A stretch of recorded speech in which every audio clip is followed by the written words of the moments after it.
எல்லாருமே கேட்கக்கூடிய ஒரு முக்கியமான கம்ப்ளைண்ட் தான், டவுட்டு தான். டெய்லி எவ்வளோ தண்ணி குடிக்கணும் அப்படின்னு. கரெக்டு தானே?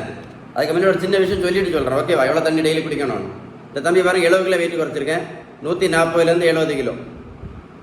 நான் ப்ரோட்டீன் பவுடரும் கொடுக்கல, மாத்திரையும் கொடுக்கல, ஜூஸும் கொடுக்கல, ஊசியும் போடல.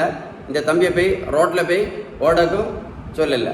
அதே மாதிரி இந்த பெரியவங்களுக்கு பாருங்கள், 42 கிலோ வெயிட் குறைச்சிருக்கேன், 128லேருந்து 86 கிலோ. ப்ரோட்டீன் பவுடரும் கிடையாது, மாத்திரையும் கிடையாது, ஜூஸும் கிடையாது, ஊசியும் கிடையாது, ஒன்றும் கிடையாது. Balanced diet. நம்ம வீட்டில் சாப்பிட்ற உணவுல விகிதம் நடிக்கடி சொல்லவும் இல்லை. நல்ல கொழுப்பு சத்து, விட்டமின் சத்து, இனிப்பு சத்து, தாது பொருட்கள் சத்து, புரதம் சத்து. பேலன்ஸ்டு டயட் கரெக்டாக ஃபாலோ பண்ணிங்கன்னா வெயிட் டக்குன்னு குறையும். உங்களுக்கு பேலன்ஸ் டயட்டை பற்றி ஏதாவது உதவி தேவை இருந்தால் கண்டிப்பாக கால் பண்ணி பேசுங்க. இதானே உங்களை கேட்ட கேள்வி, நீங்கள் கேட்டது. பொதுவாக எல்லாருமே ஒரு நாளைக்கு எவ்வளோ தண்ணி குடிக்கணும்னு கேட்பாங்க. ரொம்ப ஈஸியாக சொல்லி தரேன், ஓகேவா? 1 கிலோ வெயிட்டுக்கு 1 கிலோ உடல் எடைக்கு 30 மில்லி தண்ணி குடிக்கணும். ரொம்ப ஈஸியாக இருக்குது.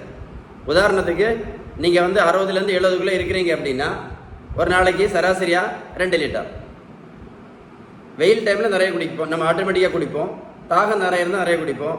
சிலவங்க எக்ஸசைஸ் எல்லாம் பண்ணுவாங்க, அவங்களெல்லாம் தண்ணி தேவை ஜாஸ்தி இருக்கும். பொதுவாக மினிமமாக இதான் ஒரு கணக்கு, ஈஸியாக ஞாபகம் வச்சுக்கிடுங்க. 1 கிலோவுக்கு எவ்வளோ தண்ணி? 1 கிலோ உடல் எடைக்கு 30 மில்லி தண்ணி. ஈஸியாக இருக்கா? மறக்காம வீடியோ ஷேர் பண்ணுங்கள், நிறைய பேருக்கு யூஸ்ஃபுல்லாக இருக்கும். நிறைய பேர் எவ்வளோ தண்ணி குடிக்கணும்னு தெரியாமல் இருக்கிறாங்க. இந்த கால்குலேஷன் ரொம்ப ஈஸியாக இருக்கும். சரியா? ஷேர் பண்ணுவீங்களா? மறக்காமல் ஷேர் பண்ணுங்கள், ரொம்ப யூஸ்ஃபுல்லான வீடியோ.